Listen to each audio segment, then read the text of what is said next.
కేటీఆర్ ఏమన్నాడు, బండి సంజయ్ ఏమన్నాడు అనేది ఇక్కడ కౌంటర్గా పెట్టారు.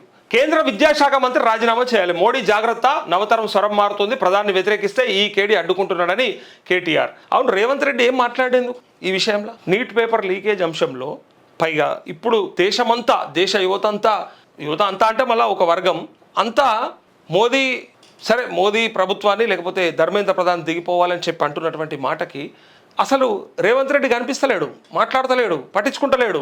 మరి భయమా మోడీ అంటే రేవంత్కు భయం ఉన్నట్టుంది. అందుకోసమే, ఎందుకంటే మొన్న ఇక్కడ మీటింగ్లో కూడా ఆయన అన్నప్పుడు ఏమనలేకపోయిండు, కౌంటర్ ఇస్తే ఏమనలేకపోయిండు. యూపీఏ హయాంలో గుజరాత్కి ఎన్ని నిధులు వచ్చాయో అని చెప్పి అన్న మాట ఏదైతే ఉందో, మీకు ఎట్లయితే సహకరించారో అప్పటి ప్రభుత్వం మాకు కూడా సహకరించారు అడిగితే ఈయన రివర్స్లో మన్మోహన్ సింగ్ ప్రభుత్వంలో నాకు వచ్చినటువంటి నిధులు ఏవైతే ఉన్నాయో వాటిల్లో అవే కనుక ఇవ్వాలనుకుంటే ఇప్పుడు వచ్చేదాంట్లో సగం కూడా రావని చెప్పి అట్లా సహకరించాలనుకుంటే అని ఈయన కౌంటర్ ఇస్తే దానికి ఒక్క మాట కూడా మాట్లాడలేడు. అప్పటి నుంచి జర భయంలో ఉన్నట్టు. అందుకోసమే మోదీ గురించి మాట్లాడట్లేదు. పైగా మొన్నటి రాహుల్ గాంధీ చేసినటువంటి నిరసన కార్యక్రమానికి డుమ్మ కొట్టిను. యాడున్నాడంటే కొడంగల్.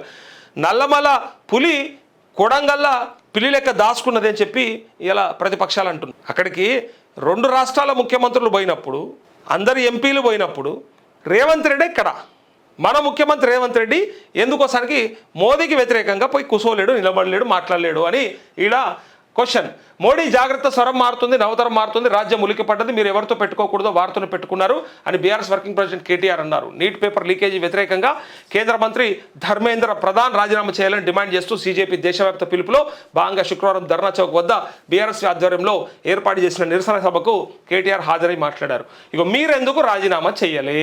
బీఆర్ఎస్ హయాంలో పేపర్ లీక్, ధర్నా చౌక్ ఎత్తే సిగ్గు లేకుండా ధర్నాల కేంద్ర మంత్రి బండి సంజయ్ అంటూ ఈయన ఎవరైతే నిరసన చేస్తున్నారో, దేశంలో ఎవరైతే ఏ పార్టీ అయితే లీడ్ చేస్తూ ఉందో ఆ పార్టీని వదిలేసి మళ్ళీ వీళ్ళు గీల మీద పడతారా? సరే, ఈ రాష్ట్రంలో వీళ్ళు చేస్తున్నారు, ఓకే, వీళ్ళకి కౌంటర్ ఇవ్వాలి, పర్వాలేదు. దేశ హోంశాఖ సహాయ మంత్రి రాష్ట్రంలో జరుగుతున్నటువంటి నిరసన కార్యక్రమం గురించి మాట్లాడండి, కానీ మరి సీజేపీ కార్యకర్తల గురించో లేదా రాహుల్ గాంధీ గురించో లేకపోతే ఇంకా అక్కడికి వచ్చిన వేరే ముఖ్యమంత్రుల గురించో మాట్లాడే స్థాయి అయినది.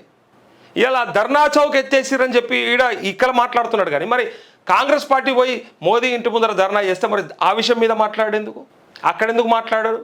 ఇదిగోండి, నీట్ లీకేజీలో ఆరోపణలు ఎదుర్కొంటున్న కేంద్ర మంత్రి ధర్మేంద్ర ప్రధాన్ రాజీనామా చేయాలని డిమాండ్ చేస్తూ ఇందిరా పార్క్ వద్ద గల ధర్నా చౌక్లో నిరసన ప్రదర్శన చేపట్టిన బీఆర్ఎస్ వర్కింగ్ ప్రెసిడెంట్ కేటీఆర్పై కేంద్ర మంత్రి బండి సంజయ్ విరుచుకుపడ్డారు.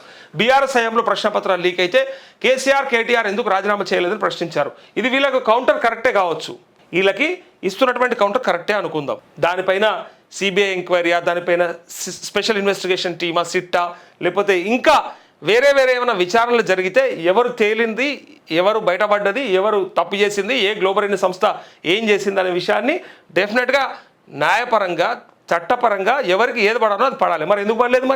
మరి మీరు కేంద్రంలో ఉన్నారు కదా, కేంద్ర మంత్రిగా ఉన్నారు కదా, మరి మీరెందుకు అలాగే శిక్ష పడేలాగా చేయలేదు? లీకేజీలో ఎందుకు దొరకబట్టలేదు? ఆ దొరికిన దొంగలను పట్టుకొని శిక్షించినప్పుడు మరి వాళ్ళతో ఎందుకు ఈ సాక్ష్యాలు బయటపెట్టలేదు? మరి నిజమైతే, అదొకవేళ నిజమైతే మరి వీళ్ళు ఎందుకు బయటపడలేదు? ఎవరి హస్తం ఉందో చెప్పాలి కదా. ఇలా వీళ్ళు అడుగుతున్నది వీళ్ళు సొంతంగా అడుగుతలేరు, కాంగ్రెస్ అడుగుతుంది, ఇండియా కూటమి అడుగుతుంది, ఇలా దేశంలో ఉన్నటువంటి యువత అడుగుతుంది. ఆనాడు యువత అడిగినాడు, బరాబర్ మేము చెప్పినాం సబితా ఇంద్రారెడ్డి రాజీనామా చేయాల్సిందే, కేటీఆర్ కూడా బాధ్యత తీసుకోవాల్సిందే అని అడిగినాం. అందుకే వాళ్ళు పక్కకు పెట్టారు, అందుకే వాళ్ళు మోసం చేసారు, చేయలేదు, లీకేజీలు అయినా కూడా రాజీనామా చేయలేదు కాబట్టి వాళ్ళు అవసరం లేదనుకునే ప్రవళిక ఆత్మహత్య నుంచి మొదలు పెడితే ఈ రాష్ట్రంలో జరిగిన ఎన్నో ఉదంతాల రీత్యా వాళ్ళని పక్కకు పెట్టారు. అలాంటి తరుణంలో ఇలా కాంగ్రెస్ పార్టీకి అవకాశం ఇస్తే, మరి బీజేపీ పార్టీకి ఇలా దేశంలో అవకాశం ఇస్తే మరి మీరేం చేస్తున్నారు అని దేశం అడుగుతూ ఉంది. ఇందాక ఒక బ్రదర్ పెట్టిండు, యూపీఏ 1-2 హయాంలో జరిగినటువంటి లీకేజీల అంశం ఏంది అంటే వాళ్ళు దొంగలని పక్కకు పెడితే మీరు దొంగలా ఒప్పుకోరు, మేము కూడా అంతే అని ఒప్పుకోరు అని ఇలా కామెంట్స్ వస్తూ ఉన్నాయి.